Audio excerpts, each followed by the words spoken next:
Passion MLB, épisode numéro 24 du podcast. Bonjour à tout le monde qui nous écoute. Merci beaucoup d'être là, que ce soit ceux qui nous écoutent en direct le jeudi soir sur Facebook, sur Twitter ou sur YouTube, ou que ce soit ceux qui nous écoutent par la suite en rediffusion là, sur toutes les bonnes plateformes de podcast. On vous remercie d'être là en grand nombre à chaque semaine, d'être fidèle au poste. On voit beaucoup de gens, là, surtout pour ceux qui nous écoutent en live, là, qui commentent. Il y a beaucoup de noms qui reviennent, donc merci beaucoup d'être là avec nous dans ce beau projet. Charles-Alexis Brisebois qui est là, comme à chaque semaine, avec le collègue Sébastien Berroir. Mon cher Sébastien, comment vas-tu? Ça va très bien, de retour après mes vacances. J'avais pas le choix de revenir, sinon je perdais ma job, je pense. Remplacé par Félix efficacement la semaine dernière. Il y a eu du baseball là, dans ton voyage là-dessus, Sébastien. Oui, certainement. Très beau voyage à Philadelphie. Mettons qu'on a pogné une bonne game, là, une game qui s'est finie en 12e manche.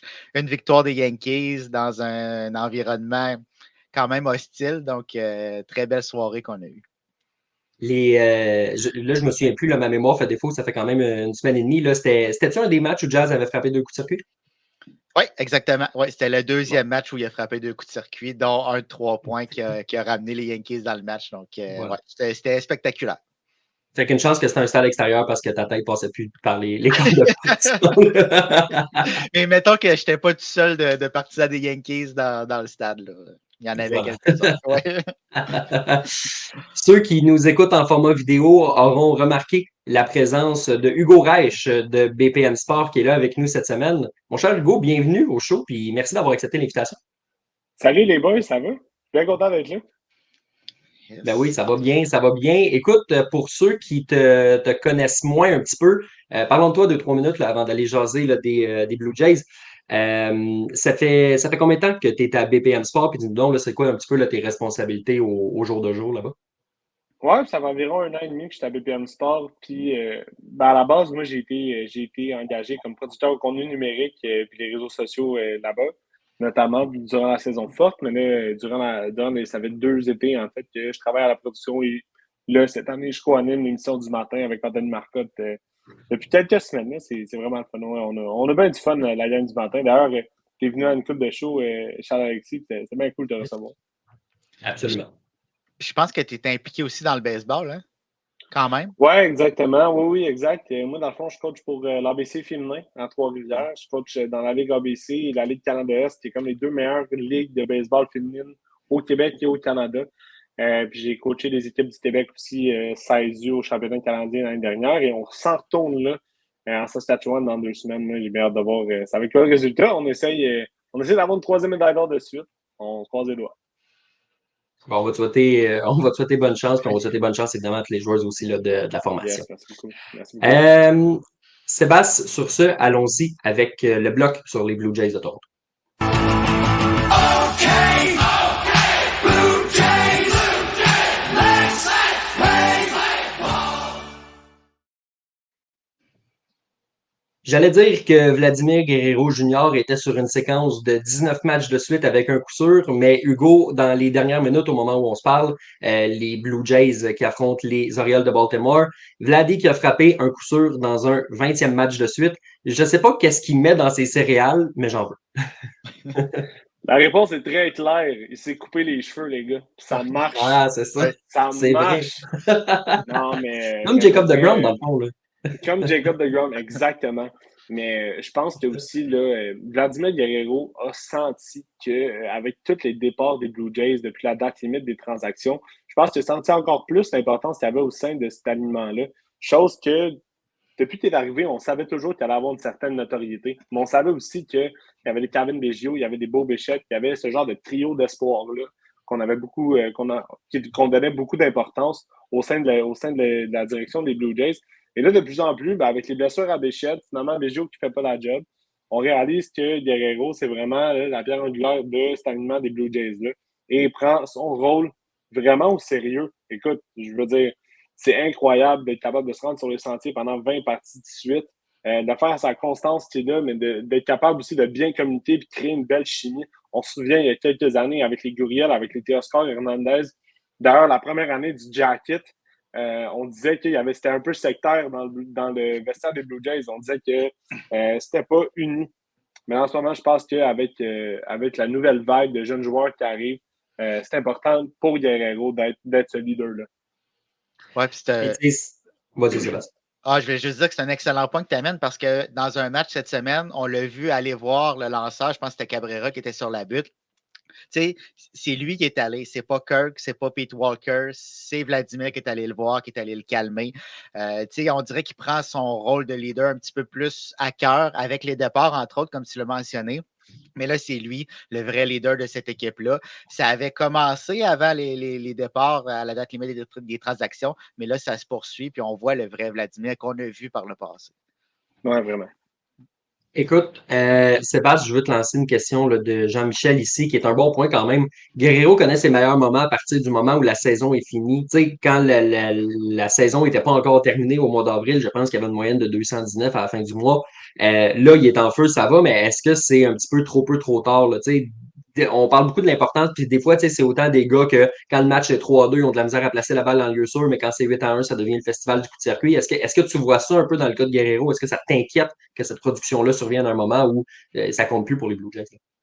Ben, je suis pas sûr que ça soit vraiment le fait que les Jays soient plus dans la course parce que ils l'ont pas été vraiment longtemps dans la saison. J'ai plus l'impression que Vladimir a fait les ajustements qui étaient nécessaires. On le voyait en début de saison, il était complètement déjoué par les lancers adverses. Puis c'était la même chose l'an dernier. Là, je pense qu'il a fait les ajustements. Il a trouvé quelque chose qui fait que c'est un meilleur frappeur. Là, est-ce que les lanceurs adverses vont s'ajuster? Ça va être à lui à faire la même chose par la suite. Mais je ne pense pas que ce soit le fait que la saison soit terminée pour les Jays qui fait que là, Vladimir met les chiffres au tableau.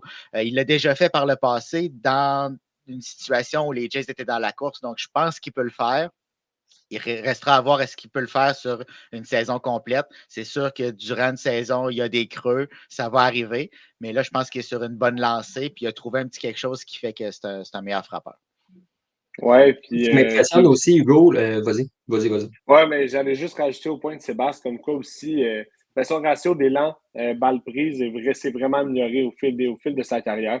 Donc, il s'élance de moins en moins sur des balles, est vraiment plus intelligent au bâton. Mais aussi, je pense que les Blue Jays ont décidé de. Ils ont pesé un peu sur le bouton panique avec certains départs dans la saison morte l'an dernier.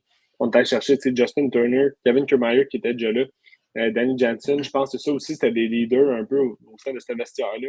En les voyant partir, c'est sûr que là, c'est un peu plus difficile. Pas c'est un peu plus difficile, mais là, on voit vraiment que, OK, j'ai plus vraiment le choix d'être un leader dans ce vestiaire. On remarque aussi, moi, ce que je constate, Hugo, dans le cas de Guerrero, c'est de produire comme ça, malgré le manque de protection dans l'alignement. Parce que Beau Bichette est absent. Tu as parlé des vétérans qui sont partis. Là, Joey Loperfido frappe un peu plus bas dans l'alignement, mais dès son arrivée à Toronto, on l'a mis comme deuxième frappeur. Donc, c'est lui qui frappait directement devant un gars comme Guerrero Junior. Loperfido est un bon profil, mais un gars qui se fait souvent retirer sur 3 prises. De réussir tout ça malgré ce manque-là de protection, c'est vraiment de dire hey, je m'inclus sur mes épaules en ce moment-là. Ouais, vraiment. Puis, les Blue Jays, tu l'as si bien dit, c'est tellement un alignement séquentiel. Des Ernie Clement, des Davis Schneider, là, des Joey Loperfido, justement, qui arrivent, qui s'habituent, qui s'acclimatisent à ce nouvel environnement-là.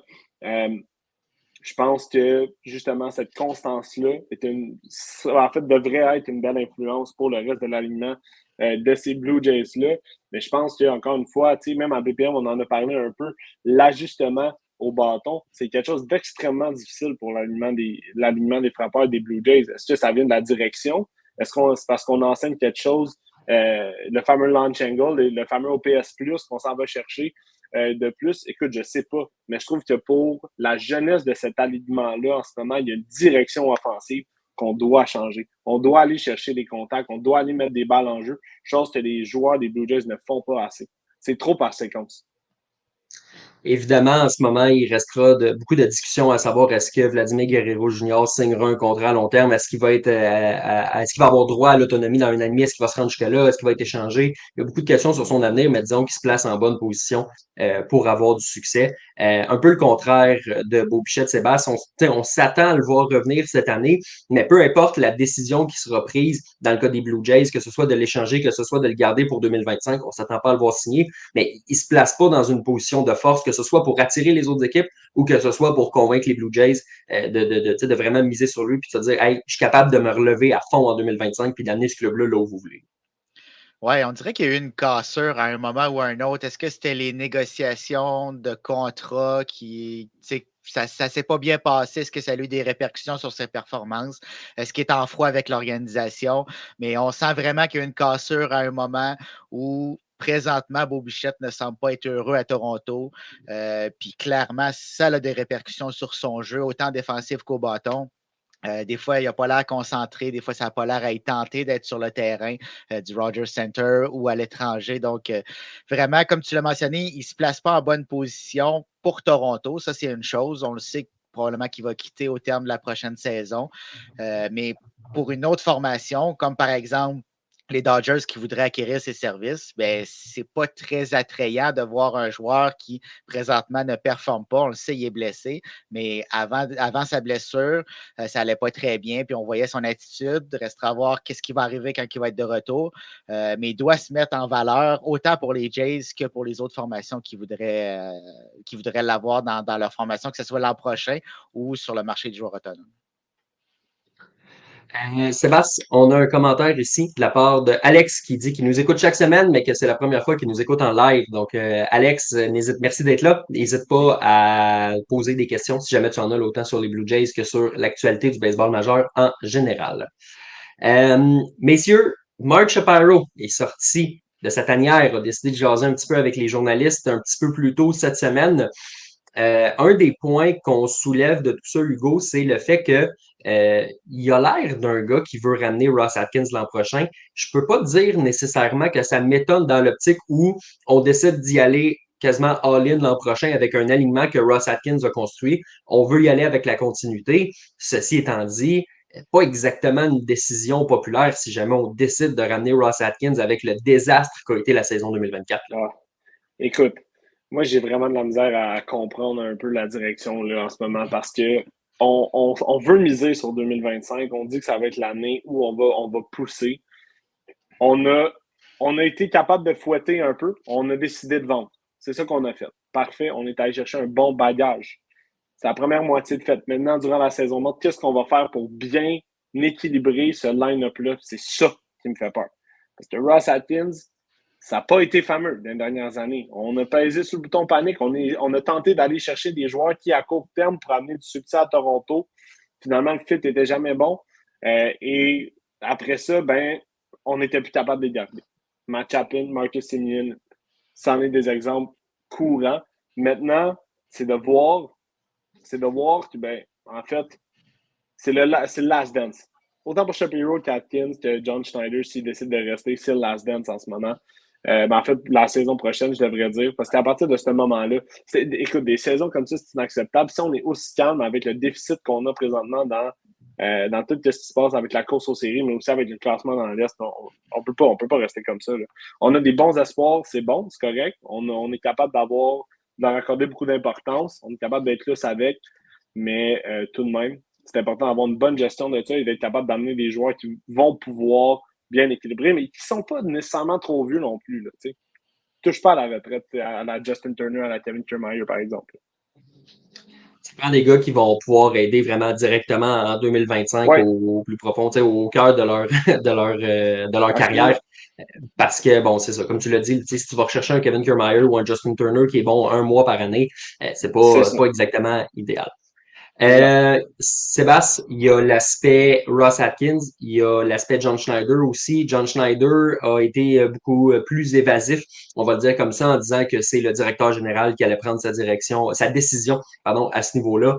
Je pense que s'il y en a un qui peut sauter, c'est lui. En fait, depuis des mois, on se dit, ben écoute, ça pourrait être lui, ça pourrait être lui. Là, à ce point-ci, je m'attends à ce qu'il termine la saison. Ça ne sera pas grand-chose de le changer, mais probablement que son cas va être évalué très, très, très sérieusement durant la saison morte. J'ai de la misère à voir l'équipe tirer la conclusion que, ouais, c'est l'homme de la situation pour 2025. Non, ils peuvent juste pas. Puis si Ross Atkins veut sauver son poste, il doit congédier John Schneider. C'est la seule solution possible s'il veut demeurer en poste pour la prochaine saison. Mais outre ça, moi, je comprends pas comment l'organisation des Blue Jays peut penser gagner en 2025. Premièrement, pourquoi ils ne l'ont pas fait l'an dernier? On était en pleine progression, on avait les éléments en place, il suffisait d'ajouter quelques pièces pour être dans la course, puis peut-être même faire un plus long bout de chemin. Déjà, on en avait fait un bout de chemin en séries éliminatoires. Ça ne s'était pas bien terminé, mais quand même, on était en progression.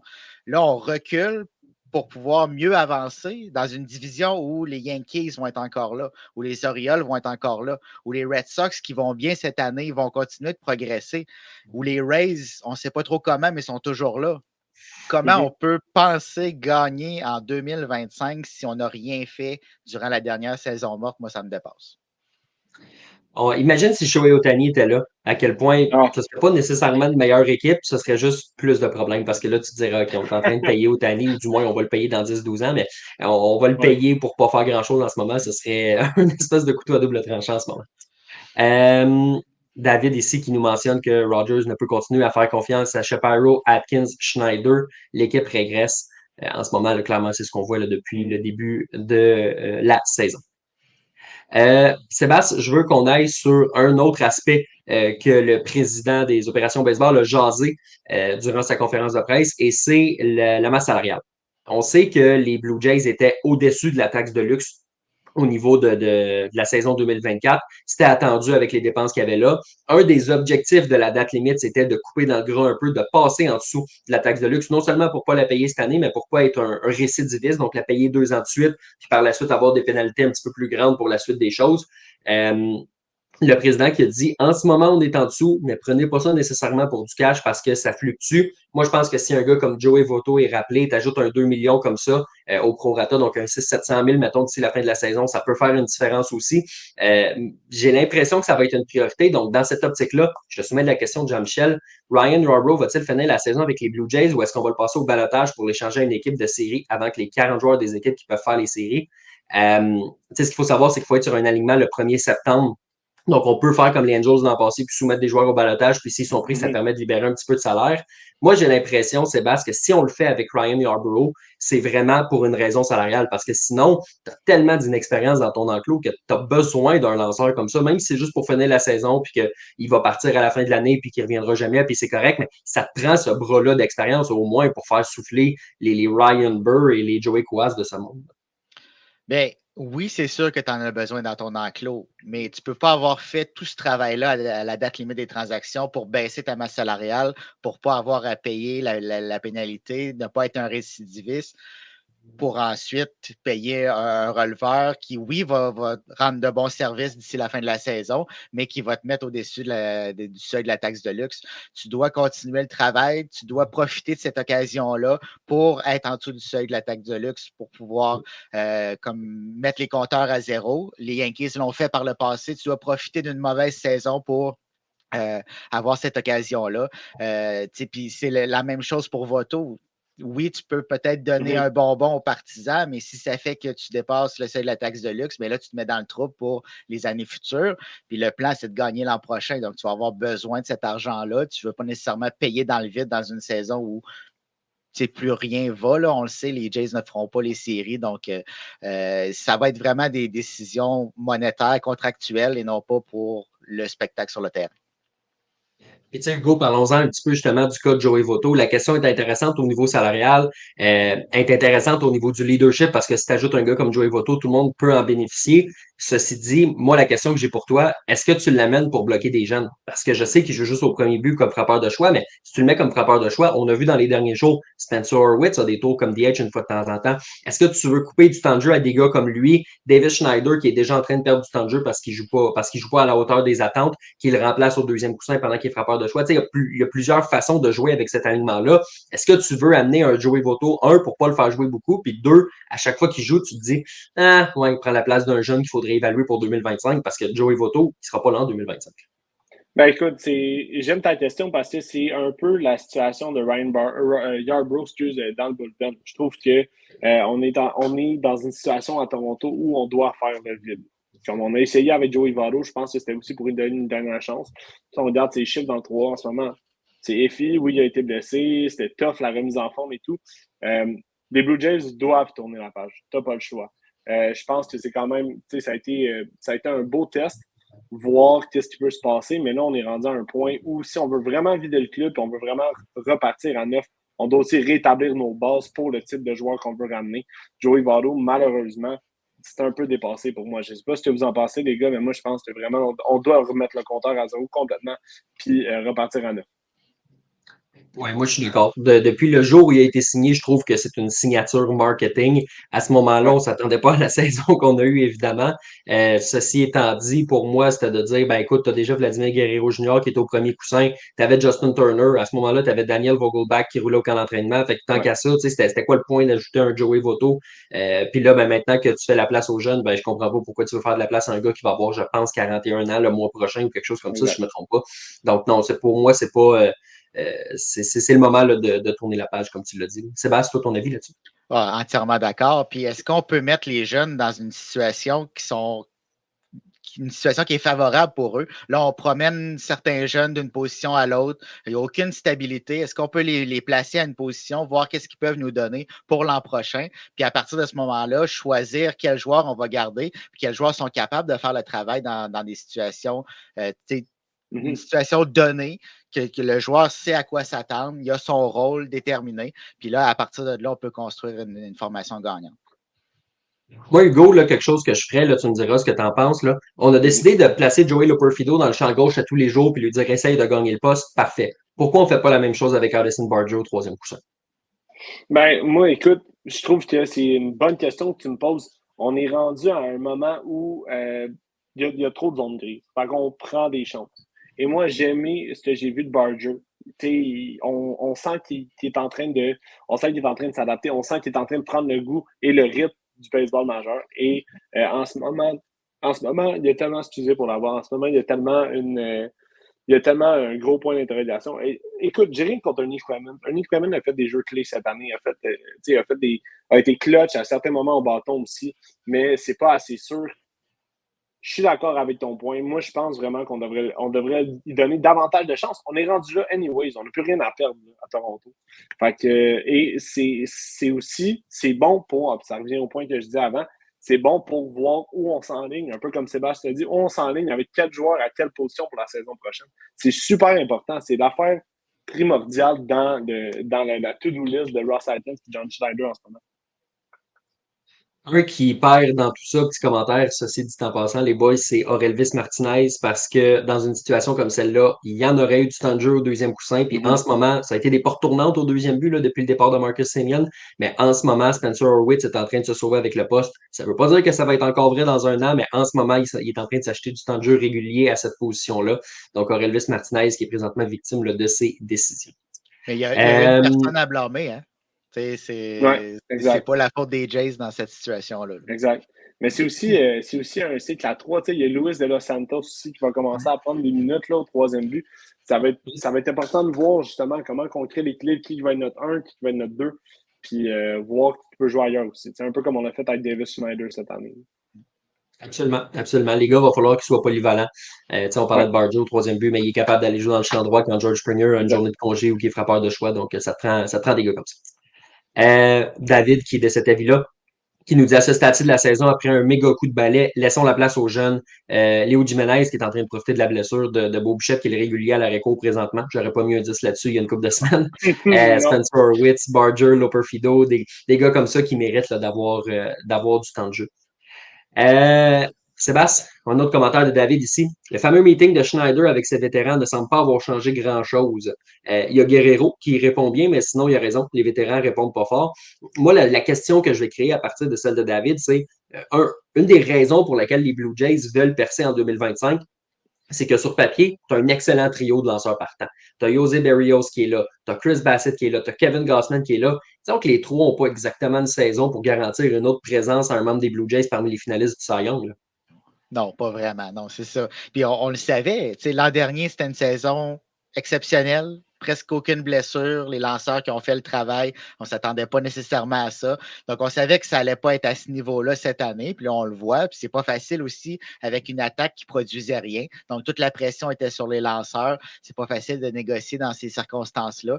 Mais oui, ça va être une autre chose à adresser. Puis pour revenir sur le point des vétérans, c'est difficile de vendre sa salade à des vétérans quand la saison est presque à l'eau. puis que la saison est à l'eau en raison de certaines décisions de Schneider et de certaines décisions d'Atkins. Donc, tu sais, oui, les vétérans n'ont pas fait le travail à certains niveaux, mais chacun a un rôle à jouer dans cette équipe-là. Tu parles de Schneider et tu vas faire le bonheur de quelques personnes là, qui commentent en ce moment. Nick qui nous dit que Schneider ne change pas ses lanceurs au bon moment. Non. Denis qui nous mentionne, ça fait combien de temps qu'on parle de John Schneider qui est toujours là? Sébastien, ce serait quoi un podcast s'il n'y avait pas plein de commentaires sur John Schneider? Ben non, on arrêterait de Mais le non, faire c'est parce que vrai. ça prend un commentaire sur John Schneider. Mais parlant Ben de ça, on peut-tu revenir sur les buts sur balle accordés à Aaron Judge avec aucun coureur sur les ouais. sentiers en début de match? Oui. Ça va Ouais. nous faire parler de John Schneider. Vous en pensez quoi, les boys? Ah, c'est intense. C'est intense. John intense. Schneider, il est rempli de surprises. Je comprends que Judge est dangereux, mais encore une fois, c'est tout le temps des petites zones grises en termes de gestion des décisions qu'on est comme OK, mais t'as pas pensé à ça, t'as pas allumé un peu plus tôt. Et là, je reviens un peu dans le passé, mais vous vous souvenez quand il a fait sa deuxième visite au Monticule pour enlever Alec Manoah par accident? Oui. Parce qu'il avait complètement oublié qu'il allait faire sa première visite. Ah non, pour vrai, là, ça n'a pas d'allure. Là. C'est inacceptable. Puis, c'est ça, on dirait qu'il n'y a rien qui se passe. On dirait que c'est comme, OK, je prends une décision pour essayer de créer une allumette, créer une étincelle, excusez, puis on essaie de bâtir là-dessus. Puis c'est difficile. Puis tu parlais de vétérans tantôt, Sébastien, c'est aussi difficile quand tes vétérans de ton équipe sont sur la butte, tu sais. Ils ont une mission à faire. Ils ne sont pas avec le reste de l'équipe. Ils ne communiquent pas aussi bien. Tu sais, c'est comme si au hockey, c'était ton gardien de but. Un vétéran. Terry Price a été longtemps à Montréal. On sait que ça a donné. Il n'y a pas toujours eu des bonnes équipes devant lui. Mais des gars comme Gausman, des gars comme Berrios, tu avais beaucoup de pression. Tu sais, Berrios a quand même bien commencé l'année quand même. Là, sa moyenne de points mérités là, en début d'année, il faisait partie des meilleurs de la Ligue américaine. Puis là, finalement, ça s'est un peu gâté. Kevin Gausman aussi, c'était un peu plus difficile cette année. Chris Bassett n'a pas été chanceux. A quand même eu relativement des bonnes sorties au fil de la saison, mais n'avait pas de bâton ou avait une défensive remplie de lacunes. Donc, en prenant tout le temps en considération, puis en plus, c'est un gérant qui semble ne pas trop savoir ce qu'il fait avec ses décisions. C'est sûr que c'est pas un bon mélange à Toronto. Là. C'est. Tu sais, le samedi, là, il y a eu comme un but sur balle le samedi. Peut-être moi si je me trompe, mais 3 le dimanche, le but sur balle intentionnel. Puis Exact. après celui du samedi, John Chandler il avait dit ça me tentait pas de le voir frapper. Ouais, ben, comme tous ces joueurs, là, je veux dire. Ça avait été quand même une drôle de raison. On dirait, je comprends sa logique. Puis si ça avait été. Le samedi, j'en avais pas fait de cas. Je me suis dit, une fois, OK. Là, ça arrive 3 fois le lendemain, tu fais, ouais, OK. Ouais. Ben là, tu peux-tu avoir confiance un peu en tes lanceurs? Puis ne serait-ce que pour leur donner cette expérience-là de, hey, à un moment donné, il va falloir que tu en affrontes des Aaron Judge. Là. Fait que c'est une drôle décision de John Schneider. Hugo t'a parlé de la décision d'Alec Manoah. David a décidé de te relancer en ramenant le classique de Jose Berrios, évidemment, l'an passé en série. Ben donc, oui, non, on n'en est en pas. série, j'arrive pas à parler de ça aussi, là, mais c'est vrai. Puis c'est quoi? Là, tu vas baller 3 fois Aaron Judge, fait que tu vas faire une affaire avec Juan Soto après. Si ta décision est simplement basée sur le fait que tu ne veux pas les voir frapper, on s'en fout du nombre de coureurs qui a fait ses buts, dans le fond. Oui, exactement. Ça faisait 50 ans que cette décision-là n'avait pas été prise. C'est pas pour rien que cette décision-là n'avait pas été prise dans les 50 dernières années. C'est parce que c'est logique. Tu ne peux pas faire ça avec aucun coureur sur les sentiers en deuxième manche. Puis ton point était bon, Charles-Alexis. Tu as des jeunes lanceurs, la saison est à l'eau, tu n'as rien à gagner. Pourquoi tu fais ça? Fais affronter tes lanceurs un frappeur de la trempe d'Aaron Judge, qui est probablement, si ce n'est pas le meilleur, c'est un des meilleurs de la Ligue. Tu veux voir ce que tes lanceurs ont dans le corps, mais non, on va l'envoyer au premier but 4 fois dans la fin de semaine. Non, ça va pas dans Puis on a un commentaire de mon père, justement à ce sujet-là, qui mentionne que c'est comme si les Blue Jays luttaient pour une place en séries éliminatoires. Donc, absolument, on s'entend là-dessus. Dernier petit commentaire sur les Blue Jays, les boys. Hugo, je vais te lancer là-dessus. Jonathan Classé aussi, qui devrait avoir sa chance cette année, voltigeur qui a été obtenu en retour des services d'Ayemi Garcia de la part des Mariners de Seattle. Il joue dans les 3 champs. Il joue au champ centre principalement depuis qu'il est arrivé à Buffalo, si je ne me trompe pas. Un bon début de carrière dans l'organisation des Blue Jays, appelons ça comme ça. Un gars, Hugo, qui a un drôle de mélange de puissance et de vitesse. 20 circuits, 79 buts volés l'an passé dans les 79 buts volés, c'est du stock. J'ai l'impression, à écouter parler Ross Atkins, là, qui discutait un petit peu des espoirs acquis après la date limite des transactions. J'ai l'impression que oui, il y a eu des Loper Fido, oui, il y a eu des Jake Bloss, oui, il y a eu des gars comme ça, mais je pense que Classé, il les intéresse bien. Ouais, puis qu'est-ce qui est intéressant avec Jonathan Classé, c'est que justement, comme tu l'as dit, il y a un beau mélange de vitesse et de puissance. Et pour être bien honnête avec toi, moi je pense qu'en ce moment, quand les Blue Jays vont avoir établi les rôles de leur champ extérieur de coin, champ droit, champ gauche, ben là, on va être capable d'y trouver une place. Parce que là, oui, il y a Varsho dans le champ centre. Varsho va rester dans le champ centre. Springer, selon moi, il va. En tout cas, je ne sais pas, il va rester combien de temps encore à Toronto, mais ça avec une bonne monnaie d'échange.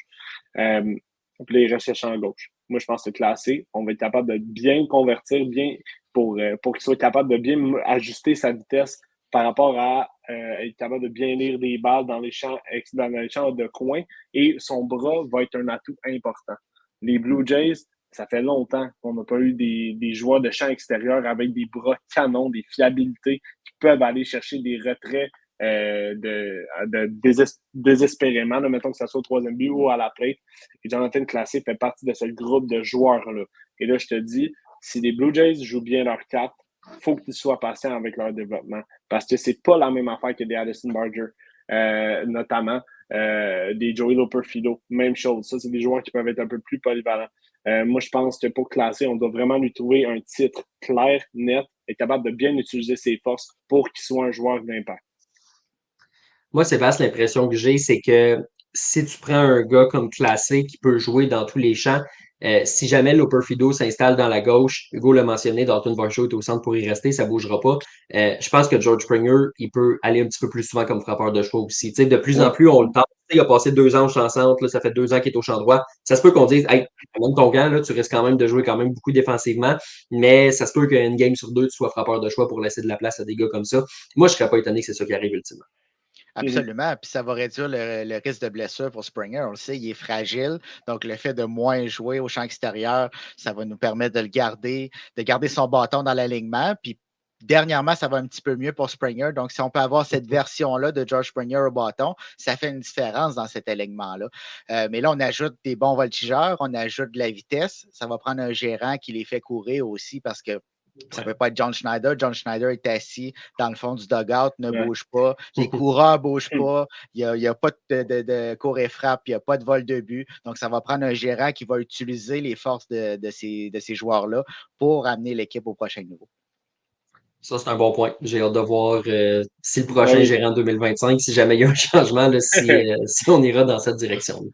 Les gars, juste petit commentaire avant de finir le bloc sur les Blue Jays. Sachez que Vladimir Guerrero Jr. vient de frapper un circuit de 2 points. Donc voilà, ça continue sur un peu ce qu'on disait en début du podcast. Là, ça va très bien pour lui. Il s'est assuré que sa séquence soit vraiment à 20 matchs en ce moment.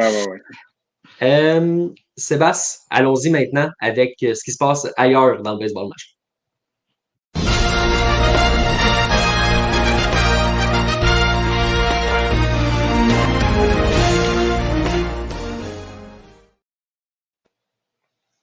Messieurs, c'était un de nos sujets à l'ordre du jour et on a une question de la part de Sylvain Lefebvre que je vais soumettre à Hugo.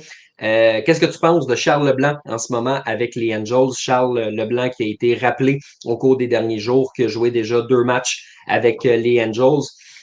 Contre les 2 New York, en fait, contre les Mets et contre les Yankees par la suite dans le Bronx. 1 but sur balle, 1 coup sûr pour Leblanc. Ça faisait longtemps qu'on l'avait vu dans le baseball majeur. Il n'a jamais abandonné, Hugo, puis le voilà de retour dans le baseball. Moi, j'aime ça, voir Charles Leblanc faire ce qu'il fait en ce moment avec les Angels, capable de saisir les opportunités. Les Angels aussi, c'est une formation remplie de zones grises où on essaie de trouver des solutions à certaines places dans l'alignement. Et pour Charles Leblanc, ben, c'est à la bonne place au bon moment. Il y a le travail qui vient avec, mais le voir performer contre quand même des bonnes rotations, des bons lanceurs, c'est le fun de voir le galon qu'il a pris et le fait que, ben justement, on ne s'est pas laissé abattre par le fait que ben là, les Marlins, finalement, ça n'a pas marché. On a réussi à trouver un contrat avec les Angels et puis après ça, on va de l'avant. J'ai toujours aimé Charles Leblanc. J'ai aimé ce qu'il a fait à Miami. J'ai aimé la constance qu'il avait. Chose qui est pas, je dirais pas difficile à retrouver, mais oui. Puis qui a un peu aussi gravé des sentiers pour les joueurs de position. C'est Abraham Taureau notamment qui a été là aussi. Mais les joueurs de position québécois, on en trouve de plus en plus. Charles Leblanc en fait partie. Et de le voir connaître des succès là, avec les Angels, ben, ça va venir consolider au moins sa place d'ici la fin de la saison là, à LA, c'est sûr.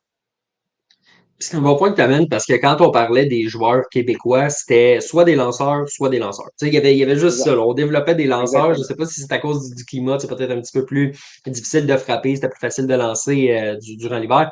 Mais non, écoute, c'est intéressant de voir ça. Puis Sébastien, j'ai hâte de voir justement s'il va être capable. Tu sais, je suis pas aussi convaincu qu'Hugo qui va garder sa place jusqu'à la fin de la saison. J'ai l'impression qu'il pourrait être un candidat à retourner en bas si jamais il y a des blessures qui reviennent. Ceci étant dit, ça va être à lui de se rendre indispensable en cours de route. Puis s'il le fait, avec les blessures qu'il a là, avec le fait qu'ils n'ont plus rien à perdre, avec Mike Trout qui finit pour la saison, avec Anthony Rondon qui va se tanner à mi-septembre qui va retourner chez eux, je ne sais pas comment, mais ça va arriver. Il va avoir de la place Ouais. pour un gars comme Leblanc au troisième but. Là. Exactement. Il a profité de la blessure de Rengifo pour monter Exact. dans le baseball majeur. Puis Rengifo ne reviendra pas cette saison. Donc, s'il solidifie sa position avec les Angels, pourrait rester jusqu'à la fin de la campagne. Donc, il a saisi son occasion, puis il revient de loin. Hein. On sait, ça faisait 22 mois qu'il n'avait pas joué dans le baseball majeur depuis 2022. Puis là, il revient, fait un coup sûr, a réussi à soutirer un but sur balle. Donc, il est en train de s'installer. S'il profite de cette occasion-là, s'il sera indispensable, c'est sûr qu'il ne jouera pas tous les jours, mais si à chaque fois qu'il se présente sur le terrain avec les Angels, qu'il fait le travail, bien, il va forcer la main de l'organisation.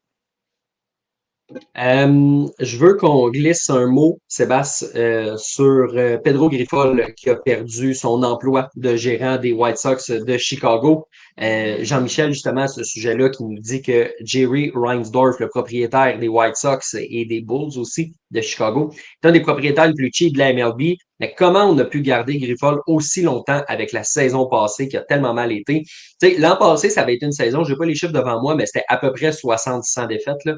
Et là, cette année, on est à peu près 60 matchs en dessous de 500.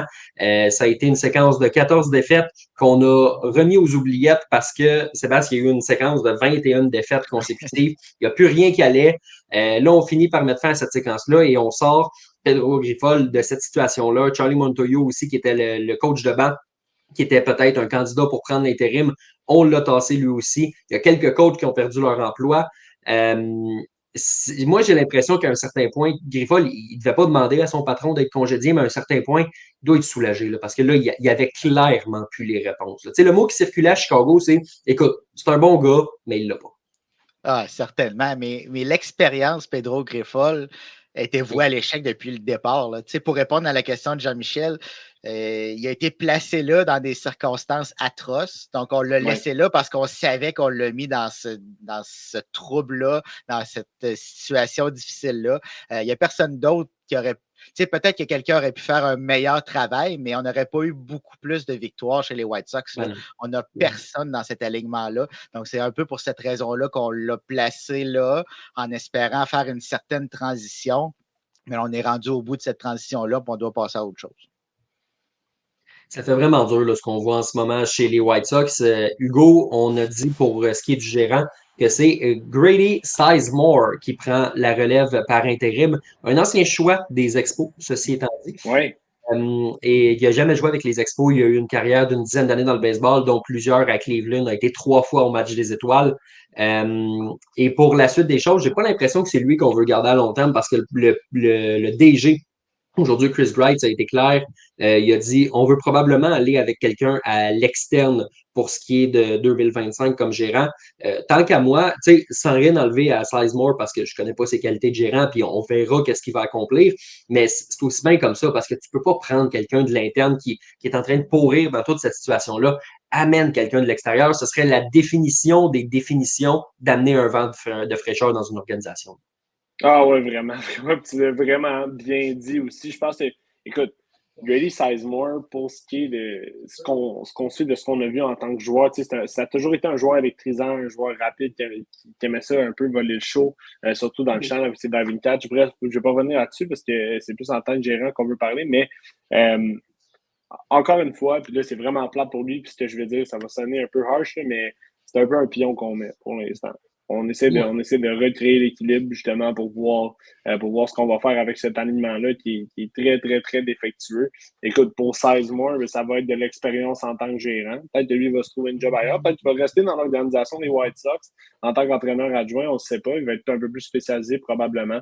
Mais écoute, on lui donne juste du galon en ce moment. J'ai pas grand-chose à dire à part ça. mais ça va être une belle fenêtre d'opportunité pour lui de voir de l'action en tant que gérant, être capable de voir comment ça se dirige des matchs de baseball dans les majeurs, puis d'être capable de gérer un alignement très problématique. Ça, on va le mettre comme ça. Ouais. Écoute, à ce point-ci, l'objectif, c'est probablement de juste faire mieux que les Mets de 62. Tu sais, je pense qu'il n'y a pas d'autre objectif à Chicago. Tu veux pas passer à l'histoire. Là. J'ai vu un texte là, juste avant de rentrer en ondes là, de John Heyman qui a questionné quelques membres de cette édition-là d'ailleurs. Puis les gars, ils étaient comme mitigés. Ils disaient, ben, écoute, ouais, s'ils peuvent détruire notre corps, ça me dérangerait pas de pas être dans les histoires à ce niveau-là. Mais il y en a d'autres qui disaient, hey, je leur souhaite tellement pas. Là. Tu sais, c'est tellement dur d'avoir un record comme ça. Fait que, non, c'est une situation qui est difficile pour tout le monde. Puis s'ils pouvaient lever le drapeau blanc pour mettre fin à la saison puis juste prendre des défaites jusqu'à la fin de l'année, ils le feraient, là, parce qu'il n'y a plus rien qui fonctionne. Ouais.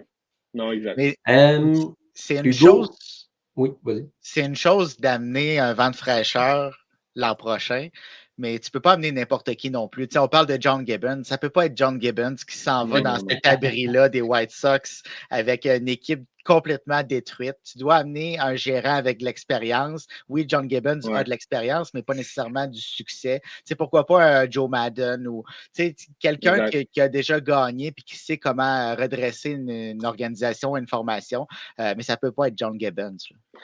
Je suis quand même d'accord avec ce point-là de Joe Madden. En tout respect pour le gars qui va prendre la job, que ce soit justement un Joe Madden comme ça ou un John Gibbons ou peu importe, ce ne sera pas un poste convoité. Vraiment pas. T'sais. Joe Madden, ça fait des années qu'il veut revenir dans le baseball, mais dans les bonnes conditions. S'il revient, ça va probablement prendre les White Sox. John Gibbons, c'est un petit peu la même chose.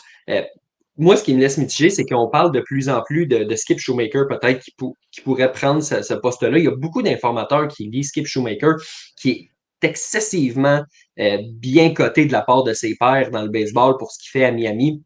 Évidemment, cette année, ça ne paraît pas, mais il fait quand même du bon travail avec les effectifs qu'il a. L'an passé, il a amené cette équipe-là en série. Je ne comprends pas pourquoi un gars comme lui qui va partir de Miami parce que ça ne marche pas, prendrait la job à Chicago. Si tu veux partir de Miami, pars de Miami, aucun problème. Mais reste chez vous, puis d'ici un an, je te garantis qu'il y a une équipe qui va te donner une meilleure job que les White Sox de Chicago. Il y a un gérant quelque part, un DG quelque part qui va se dire en plein milieu de 2025, ouais, hein? Il y a Skip qui est chez eux. Je vais l'appeler. C'est sûr que ça va appeler. J'ai un conseil à Skip Shoemaker. Saute pas sur cette job-là. Tu vaux plus que cette job-là. ça serait un suicide professionnel. Là. Rien d'autre. Oh ouais. Ah non, tant qu'à ça, reste à Miami, puis je n'y souhaite pas de rester à Miami. Ce gars-là est capable d'avoir une vraie job. Puis Miami et Chicago, c'est pas des vrais jobs. Non, c'est bien dit. Hugo, allons sur du plus positif. Parlons du festival de jazz qui s'est invité dans le Bronx depuis quelques semaines.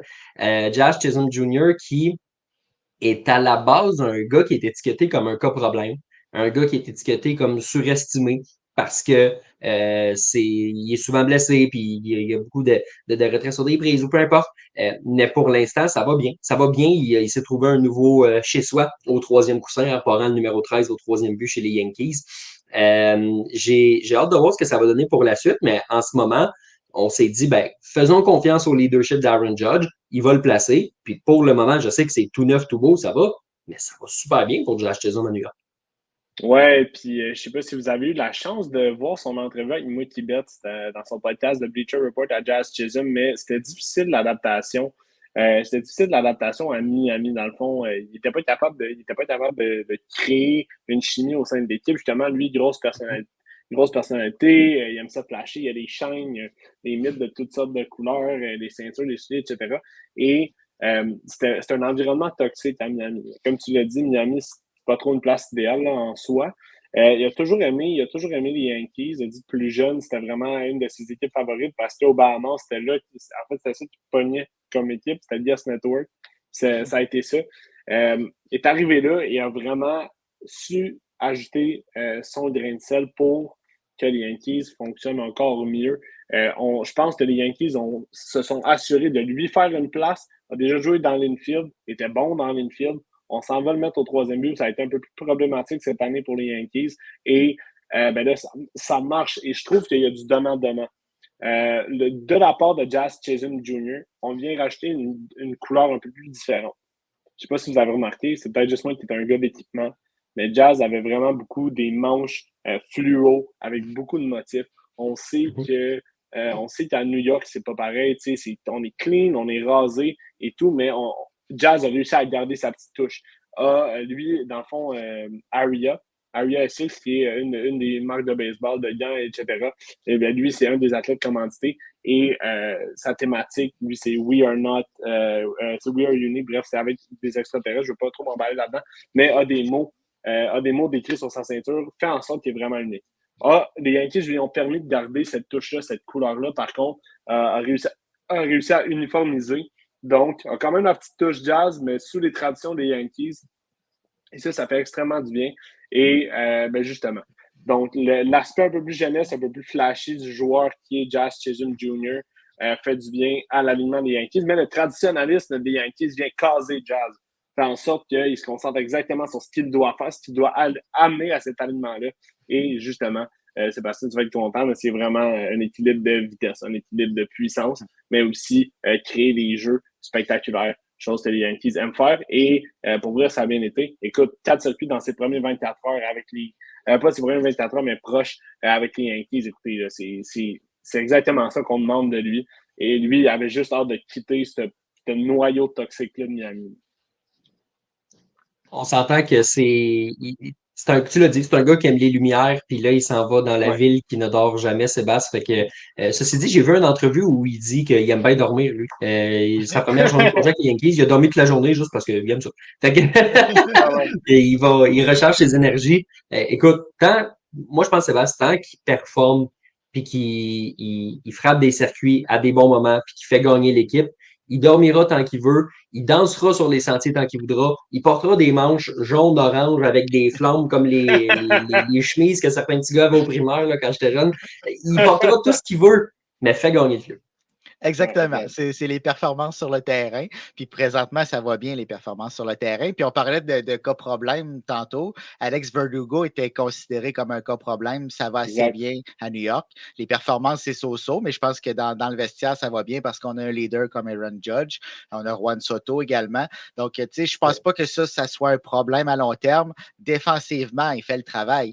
Il est meilleur à une nouvelle position, le troisième coussin, que Gleyber Torres à une position qu'on a envoyée là parce qu'il n'était pas capable de jouer à l'arrêt-court. Donc, c'est quand même extraordinaire. Même encore ce soir, il y a eu un liner au troisième but, a fait le travail. Il y a encore un circuit ce soir au moment où on enregistre. Donc, tu sais, s'il met ces chiffres-là au tableau, on devra vivre avec les retraits sur 3 prises, mais s'il continue à performer de la sorte, c'est ce qu'on avait besoin à New York. Par contre, quelqu'un peut m'expliquer pourquoi il frappe au 6e rang de cet alignement-là? Ça ne fait aucun sens. Oui, c'est ça. On va le chercher pour ajouter de la profondeur dans le haut de l'alignement, puis on le place au 6e rang pour faire une place à Alex Verdugo et Gleyber Torres dans le haut de l'alignement. Ridicule. Non, c'est ça. Austin Wells, c'est la pression de frapper derrière Aaron Judge. Il l'a dit lui-même, mon rôle, c'est de frapper derrière le meilleur frappeur de tous les temps. Il dit que c'est pas un défi qui est exactement facile. Mais non, je suis d'accord avec toi, ça ne sera pas simple à ce niveau-là. Messieurs, Sébastien, Jackson Holliday, le gars qu'on a vu au mois d'avril et le gars qu'on est en train de voir en ce moment, rien à voir. Absolument rien à voir. Mais par contre, c'est le gars qu'on a vu durant toute sa carrière depuis sa jeunesse. Là, c'est le vrai Jackson Holliday qu'on est en train de voir. Puis ce qu'il a vécu à son arrivée dans la MLB, c'était quand même normal. C'est pas évident d'arriver avec la pression d'une équipe qui doit gagner aussi. Les Orioles sont dans la course pour le championnat de la section Est de la Ligue américaine. Donc, c'était raisonnable de croire que Holliday pouvait connaître des difficultés à son arrivée dans le baseball majeur. Mais là, il est allé faire ses devoirs dans les mineurs et est revenu encore plus fort. Puis là, on a vraiment la version de Jackson Holliday qu'on risque de voir pour les 10-15 prochaines années. Puis tu sais, Hugo, tu regardes un gars comme Jackson Holliday, il est arrivé au mois d'avril, il n'y avait pas vraiment de pression, dans le sens où, tu sais, c'est le début de la saison, fais ce que tu peux. Là, tu le ramènes, il y a de la pression, même s'il frappe dans le bas de l'alignement, c'est de dire, écoute, Westburg s'est blessé, on a effectué des transactions, on a envoyé 2 espoirs à Miami qui auraient clairement pu pourvoir ce poste-là. Fait qu'on a besoin de toi maintenant. Il faut que tu performes. On n'a pas le choix. On est dans une course aux séries. On est nez à nez avec les Yankees. On veut rentrer en force en séries éliminatoires. Donc, il est arrivé avec de la pression qu'il n'y avait pas du tout au mois d'avril, tant qu'à moi.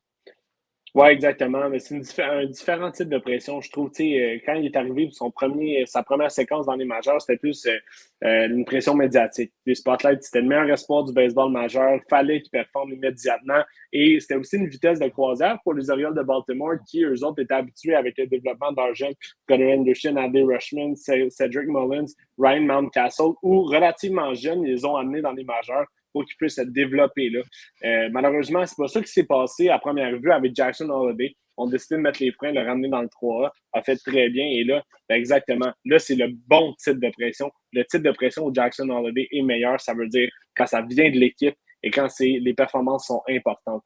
Et justement, le beau vote de confiance qu'on a fait libérer une place dans l'alignement pour lui, ben en ce moment, il est en train de capitaliser là-dessus et fait exactement ce que les autres recrues ont fait avant lui. Et c'est pour ça que les Orioles sont très bons en ce moment. C'est pour ça que leur fenêtre, c'est présentement parce que on ne va pas se retrouver à avoir un alignement de la sorte dans quelques années. On connaît là, des marchés qui varient. Baltimore en fait partie. Et c'est vraiment, vraiment intéressant de voir Jackson Holliday performer comme ça. Et justement, on l'a mis dans le bas de l'alignement pour dire, hey, tu sais quoi, concentre-toi sur tes contacts, concentre-toi d'aller sur les buts. Et pour vrai, s'il fait ça, ben ça fait juste réalimenter le top de l'alignement. C'est exactement ça qui se passe en ce moment. On crée du momentum tout le temps. Et c'est ça qui est intéressant. Un jour, sa job, ce sera de gagner des MVP. Cette année, assure-toi d'être sur les sentiers quand Adley Rutschman et Gunnar Anderson, ça vient au bâton. C'est juste ça qu'on t'a dit. Rajoutons Anthony Santander, là, qu'on pourrait nommer tout l'alignement, évidemment, mais un bon alignement quand même. Là. Il y a quelques trous du côté de Baltimore. Le haut de l'alignement offensif n'en est définitivement pas un. Non. Commentaire ici de mon père qui, quand on parlait de Jazz Chisholm Jr., qui nous rappelle qu'il est excitant, mais pas comme son Eli de la Cruz, qu'il adore d'amour. Oui, Eli de la Cruz, d'ailleurs, là, petit commentaire, les boys, tu sais, qui dit, qui se fait demander par Jeff Passan, c'est qui le joueur le plus excitant des majeurs, puis qui lui dit, t'es assis devant. Puis, au moment où l'entrevue est sortie, les 2 matchs d'après, 4 coups sûrs, pas en tout, par match. Vol des sentiers, a réussi à se rendre au 3e but sur une balle qui a été frappée initialement au lanceur, vol des coussins, frappe avec puissance. Il n'y a rien que ce gars-là fait pas. Donc, non, c'est tout. Il est tout un joueur, un gars comme Eli de la Cruz. Puis je pense que c'est dans possiblement. Vas-y. Non, je pense que c'est dans cette même entrevue-là qu'il montrait, il faisait défiler les meilleurs coureurs, voleurs de but de l'histoire. Puis il arrive à Rick Anderson, puis là, il dit c'est lui. Puis là, après ça, il flippe à lui. Ah non, finalement, c'est moi. C'est lui. Donc, c'est ça. Ça, on appelle ça de la confiance. Et puis pour vrai, c'est ça. Puis ça me fait penser, en ce moment, c'était Eli de la Cruz fait encore mieux que Fernando Tatis Jr. l'avait fait quand il est arrivé dans les majeurs. Ouais. Je me souviendrai toujours un match contre des Pirates où Tatis avait tagué sur un fly dans l'infield et avait été capable de marquer. Ça, c'est fou, Red. Mais justement, est-ce que De La Cruz fait la même affaire, mais encore mieux. Puis la confiance vient avec. C'est vraiment chouette. Moi, ce que j'aime de la Cruz, c'est que, tu sais, il dit, j'aime ça frapper, j'aime ça jouer défensivement, mais ce que j'aime le plus, c'est courir. Tu sais, c'est hot parce que c'est pas tous les joueurs qui disent ça. Les joueurs aiment frapper, là, d'habitude. Lui qui aime courir, c'est quand même quelque chose. Exact. Les boys, je regarde le classement en ce moment qui est appelé à changer au moment où on se parle, évidemment, jeudi soir. Il y a même des matchs là, qui ne sont pas encore terminés. Mais les Royals de Kansas City sont la dernière équipe au classement parmi les équipes repêchées. 1 match et demi devant les Red Sox de Boston. Hugo, je te vois avec ta casquette des Royals. Ça va prendre un Bobby Witt Jr. qui continue de jouer à la hauteur de cette casquette-là pour amener le club en séries éliminatoires parce qu'évidemment, ils ont une bonne formation. Ils ont amélioré leur... durant l'hiver, ils ont été excellents. Ils ont vraiment ciblé leurs besoins. Ils ont amélioré leur rotation. Il y a Salvador Perez qui continue de bien frapper, mais ça passe et ça meurt, ce club-là, par Bobby Witt Jr. Aucun doute là-dessus. Oui, exactement. À part, moi, j'avais fait une prédiction quand même assez audacieuse en début d'année avec Max Vanut sur nos ondes. J'avais dit que Cole Reagans pourrait être dans les talks de Cy Young. Finalement, c'est Seth Lugo qui a vraiment une bonne saison cette année. Donc, c'est vraiment le fun d'avoir un bel appui de la part, justement, de la rotation des Royals. Mais écoute, Bobby Witt, c'est incroyable là, ce qui se passe en ce moment. Et c'est drôle parce que il connaît beaucoup de succès à la maison, un peu moins lorsqu'il est à l'extérieur. Par contre, il fait partie de ce type de joueur-là. Tu sais, on parlait de Vladdy en début d'émission. Ça va être un frappeur de circuit. Ça va être un frappeur d'OPS+, Bobby Witt Jr. Donc, faites pas le saut si vous le voyez swinger dans le beurre puis accumuler des strikeouts, c'est normal. Ça fait partie de son jeu, c'est le même qu'il est. Mais un peu comme Ellie de la Cruz, voir un joueur aussi complet, qui a autant de puissance, qui a une fiabilité défensivement, il devient tranquillement un jeune vétéran. Et il va faire partie de ce qui était autrefois Eric Hosmer, Alex Gordon, Salvador Perez, des Royals d'autrefois. Mais là, c'est ça qui est en train de se passer avec les Bobby Witt Jr., mais avec les Vinny Pasquantino qui fait très bien aussi. On peut encore compter Salvador Perez qui est là. Donc, c'est des nouveaux trios qui se forment dans des petits marchés. C'est ça qui est super intéressant. Et personne ne s'attendait à voir les Royals où ils sont présentement. Donc, c'est vraiment un beau vent de fraîcheur. Et on ne sait pas ce qui va se passer. Les Red Sox sont sur une excellente lancée présentement. C'est une grosse équipe. Eux autres aussi remplis de jeunes intéressants. Mais si les Royals ne se qualifient pas pour les séries cette année, faites attention dans les prochaines années, ça s'en vient. Une équipe, qui aurait dit qu'une série entre les Red Sox et les Royals au début du mois d'août serait aussi suivie et excitante puis importante pour le classement, les deux formations qui vont bien. Mais juste pour en revenir, je pense que tu as mentionné Salvador Perez.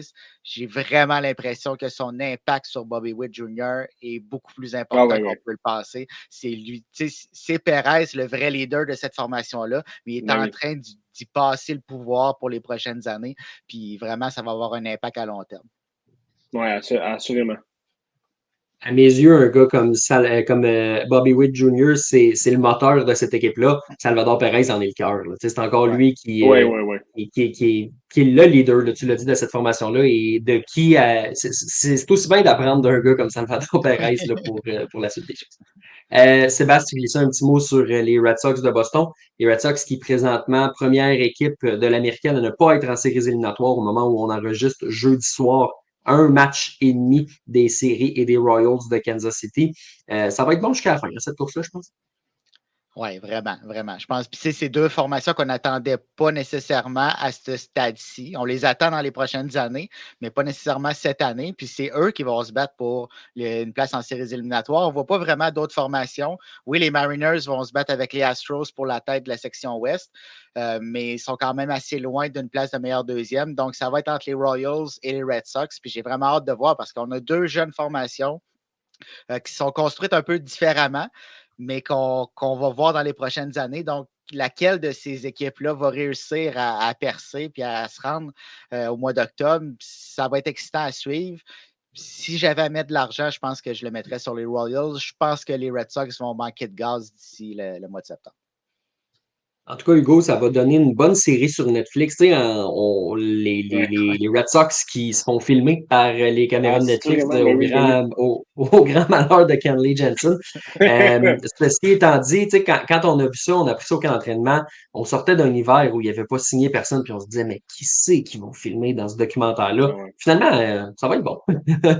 Oui, vraiment. Écoute, puis il y a tellement des jeunes intéressants. Là, c'est Dan Rafaela. Rafael Devers, qui est devenu, qui a toujours été ce leader depuis quelques années là, à Boston. Mais on a aussi des bons lanceurs là, qui sortent un peu là, de leur coquille. Hein? Brian Bello notamment. James Paxton qui est revenu. Tanner Houtt qui fait toujours un excellent travail. Là, c'est plate parce qu'il est blessé, mais moi, j'aimais beaucoup Tristan Casas. Je trouvais qu'il amenait un volet intéressant à la formation. Et lui, ça va être un bon jeune à surveiller là, pour les prochaines années là, à Boston, c'est sûr et certain. Mais encore une fois, comme Seb l'a dit, c'est pas géré de la même manière à Boston. C'est un gros marché encore, donc avoir une équipe relativement jeune, parfois, ça va être un peu plus axé sur le succès, mais comparativement à d'autres gros marchés, je trouve qu'on prend la peine d'être patient avec nos jeunes et de bien les développer. C'est exactement ça qu'ils font. Et c'est pour ça que les résultats sont là. Et ça va faire du bien de les voir là, dans les prochaines années. Justement, ça va donner du bon contenu finalement dans une équipe qu'on pensait qu'elle allait être un peu plus beige cette année. Sébastien, on est arrivé au bout de nos sujets. Ceci étant dit, on a quand même quelques questions de nos fidèles auditeurs qui sont en attente. Donc, allons-y avec la période de questions.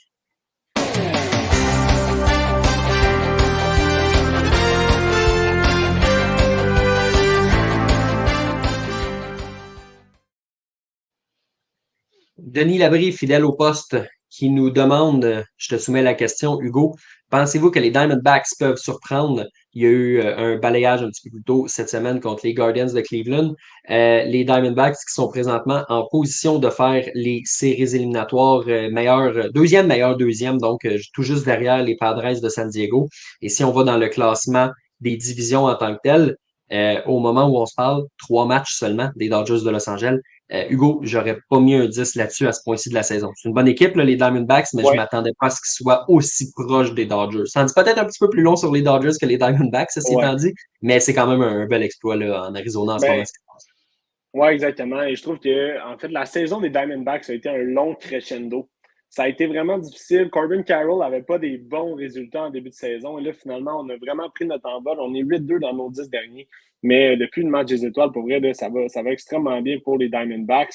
Je suis content de voir ça parce que je trouve que c'est une équipe qui a vraiment un bel équilibre entre la puissance, de la constance dans les contacts et de la vitesse. Et justement, des gars comme Corbin Carroll, mais aussi Ketel Marte, qui connaît encore une excellente saison. Lui, ça fait longtemps, je trouve que c'est un peu un héros dans l'ombre. On ne parle pas assez de lui.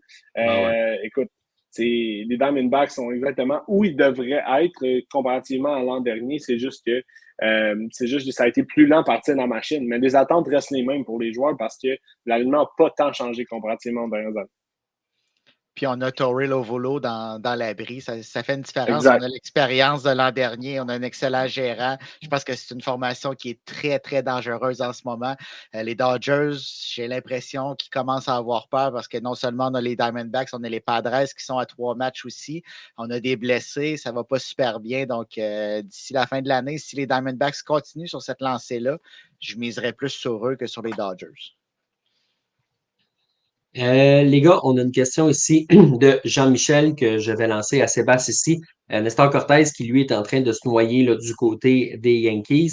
Moi, ce que je remarque, c'est que je sais pas si tu te souviens, mais la rotation, ça allait super bien en début d'année. Puis là, on se disait, hey, écoute, en plus, il va y avoir Garrett Cole qui va revenir. Les Yankees ont les mains pleines. Pourquoi il y a des rumeurs comme quoi qu'ils vont aller chercher plein de lanceurs à la date limite? Nanana. Brian Cashman, c'est un vieux de la vieille. Il sait que ça prend plus de profondeur qu'il n'y a pas assez sur le monticule. C'est pour ça qu'il était dans les rumeurs. Et bon, il n'a juste pas été capable d'aller en chercher finalement. Tu me diras. Ceci étant dit, il savait que ça prenait de la profondeur. Puis ce qu'on voit avec Cortés en ce moment, qui n'est pas capable de maintenir le rythme établi en début de saison, ben, c'en est une preuve de plus. Exactement. Puis Nestor Cortez était dans les rumeurs de transaction à la date limite. Donc, on voulait même s'en départir parce qu'on le sait qu'il ne fait pas le travail. On voulait aller chercher d'autres lanceurs en retour. Là, Clark Schmidt est sur le point de revenir au jeu. Donc, j'ai vraiment l'impression que c'est Cortez qui va se retrouver dans l'enclos de relève parce que, tu sais, au début de l'année, on ne savait pas trop qui allait quitter cette rotation-là quand Garrett Cole allait revenir.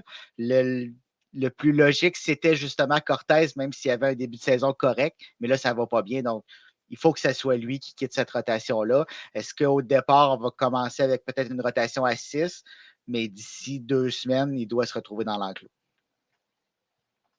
Hugo, petite question ici de la part de Jean-Michel qui est intéressante, pleinement d'actualité avec ce qui se passe aux Jeux olympiques. Jean-Michel qui nous demande, avec les Jeux olympiques qui ont lieu en ce moment, est-ce que vous regrettez la non-présence du baseball et surtout des joueurs du baseball majeur à la classique mondiale? Est-ce que ça comble les besoins, cette classique mondiale-là, de ce qu'on attend du baseball international ou t'en veux plus, puis t'es un peu comme tous les joueurs qui se sont levés pour dire, hey, dans 4 ans, c'est à Los Angeles, on veut être là, on veut y participer. Shohei Ohtani qui s'est levé, Bryce Harper qui s'est levé, Aaron Judge, tu sais, je pourrais te nommer plein de vedettes comme ça du Ouais, baseball ouais, ouais. majeur, puis je suis persuadé qu'ils ont tous envie de représenter leur pays. Là. Tu sais, on veut voir un États-Unis-Japon en finale. Est-ce que la Ben oui. classique mondiale te suffit ou tu veux que ce soit aux Olympiques? Non, il faut vraiment que ça soit aux Olympiques. Ça serait comme enlever. Et là, écoute, le constant débat, on aurait pu faire un parallèle avec la Ligue nationale là, qui va revenir aux Jeux Olympiques. La NBA qui en fait partie présentement. Je ne sais pas si vous suivez le tournoi de basketball en ce moment là, aux Olympiques, mais c'est malade là, les voir aller. Parce que oui, on parle de sport amateur, on parle d'athlètes amateurs, mais on parle quand même des meilleurs athlètes dans leur sport respectif. Et ben, il ne faut pas nier que le fait que ces athlètes professionnels-là, ben, ils sont payés pour jouer. Il y a une raison derrière ça. Et ça fait partie des Jeux olympiques. Écoute, c'est la beauté du spectacle et ben, ça vient de ces joueurs-là. Rien contre des autres joueurs qui jouent dans d'autres ligues. Là. On peut prendre l'exemple de Trevor Bauer, Didi Gregorius qui joue au Mexique en ce moment. C'est le fun à voir. C'est le fun. Le calibre de la ligue est intéressant, mais c'est pas pareil. C'est complètement différent. Donc oui, moi, c'est sûr que j'aimerais revoir les joueurs de la MLB dans des compétitions internationales. Je suis de la même avis que toi, là, évidemment. Les Olympiques, c'est pour les meilleurs au monde. Puis Sébastien, on veut voir les meilleurs au monde. That's it. Oui, exact, exact. Exact. Mais le seul problème, c'est comment on fait ça en plein cœur de la saison. Pour les joueurs qui vont aller aux Olympiques, on n'a aucun problème. On va continuer à jouer, on va continuer à avoir notre rythme. Pour les joueurs qui vont rester au pays, ça va être difficile. Oui, on peut continuer à frapper dans la cage. On a des simulateurs qui sont à la fine pointe de la technologie, mais c'est pas pareil comme un match d'être sur le terrain. Puis là, tu prends le trois quarts de la ligue qui n'aura pas joué pendant 2 semaines. C'est vraiment difficile. On veut tous les voir aux Olympiques, mais je ne sais pas comment on va réussir à se rendre là. Mais tu as raison que le baseball, c'est probablement le sport où c'est le plus difficile. Tu sais, au hockey, tu peux faire une pause de 2-3 semaines. Au basket, tu peux faire. Au baseball, ça va être tough pour les frappeurs. Ça serait un espèce de défi pour les lanceurs. Tu sais, des lanceurs partants qui sont habitués de lancer aux 5 jours, là. Ouais. Tu vas essayer de lancer, tu vas étirer ta routine, tu vas finir par plus lancer à la fin de l'année, même si ce n'est pas des manches des majeurs, tu vas trouver le sweet spot. Tu sais, on le voit là, juste là, avec le nouveau format des séries, là, les équipes qui sont en pause 5-6 jours parce qu'ils ont terminé au sommet de la nationale puis de l'américaine ont excessivement de difficulté à reprendre le rythme. Mais Donc, oui. Jean-Michel qui a généré un bon débat là-dessus, là, comment, comment justement essayer de gager ça, parce que je suis persuadé qu'à la base, Rob Manfred il doit se dire comme nous, ben oui, ça serait le fun de voir ces joueurs-là aux Olympiques, mais il y a des défis à ce niveau-là, des défis au niveau de l'horaire, de faire une saison de 162 matchs, on commence-tu plus tôt, on finit-tu plus tard? Donc, ce serait quand même des bonnes questions à se poser, mais oui, on veut voir ces gars-là aux Jeux Olympiques. Ça ne sera pas nous autres qui va le régler, en tout cas. Non, ça, c'est sûr. Non. En d'autres, c'est facile. On est assis ici, C'est ça. devant nos ordi, puis on râle un petit peu. Ouais, je veux voir. Facile. Très facile. Messieurs, merci beaucoup d'avoir été là encore une fois cette semaine. Dans ton cas, Sébastien, c'est toujours un plaisir de se parler. Plaisir partagé. C'est toujours le fun de jaser avec toi, mais là, cette fois-ci avec Hugo, puis aussi tous nos spectateurs qui sont là à chaque semaine. On dirait que on est en train d'installer quelque chose, fait que c'est le fun. Absolument, des commentaires qui sont toujours de plus en plus nombreux de semaine en semaine, donc c'est toujours très apprécié. Hugo, premier passage au podcast. J'espère que ce ne sera pas le dernier parce que tu connais ton baseball sur le bout de tes doigts. Ça a été un plaisir de se parler dans ce contexte-là. On est plus habitué de se parler dans un contexte où tu me bookes pour les shows sur Ouais, BPM. c'est ça. Mais là, que ce soit moi qui te lance l'invitation, j'ai aimé cette dynamique-là. Donc, merci d'avoir été là, Hugo.